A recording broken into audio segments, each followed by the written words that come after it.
मेरा अपना ये मानना है कि रमा है वही, ये है लीला उन्हीं की, और वही है परम सत्य जय राम जी की। आप राम का जो जीवन है, राम का जो मतलब होता है, जो हमारे संतों ने समझाया, जो हमारे बुजुर्गों ने समझाया, जो हमारे पहुंचे हुए लोगों ने बताया, बोले कि रोम रोम में प्रकाशित होने वाली चेतना, ये कहीं ना कहीं राम कहा जाता है। हाँ। बोले लक्ष्मण क्या है? बोले लक्ष्मण जो है वो वैराग्य का स्वरूप है। बोले भरत क्या है? बोले भरत जो है वो प्रेम का स्वरूप है। बोले शत्रुघ्न क्या है? बोले वो साहस का स्वरूप है। बोले दशरथ जी, बोले कि जिनकी 3 रानियां थी, कौशल्या, कैकेयी और सुमित्रा।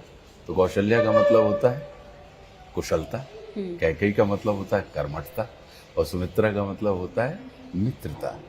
तो कुशलता के लिए आवश्यक है युक्ति संपन्न होना, कर्मठता के लिए आवश्यक है, कर्मठ अगर हम होना चाहते हैं तो शक्ति संपन्न होना, और मित्रता के लिए आवश्यक है भक्ति संपन्न होना हमारे चित्त में।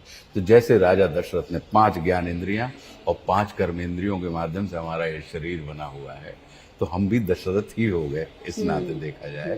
तो जैसे उन्होंने कुशलता, कर्मठता और मित्रता यानी युक्ति, शक्ति और भक्ति के साथ अगर हम तालमेल सुंदर स्थापित कर लेंगे, तो हमारे जीवन में भी ज्ञान रूपी राम, वैराग्य रूपी लक्ष्मण, प्रेम रूपी भरत और साहस रूपी शत्रुघ्न पैदा हो जाएंगे, उत्पन्न हो जाएंगे।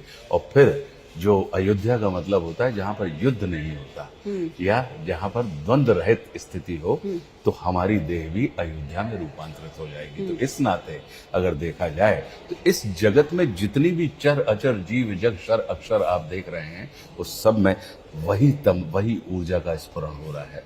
तो अगर हम वैसा तालमेल अपने जीवन में स्थापित कर लें, तो हम अयोध्या हैं, मतलब द्वंद्व रहित हैं। और जब द्वंद्व रहित हमारा जीवन होगा, तो निश्चित रूप से हम एक अच्छे संसार की कहीं ना कहीं सृजन कर पाएंगे।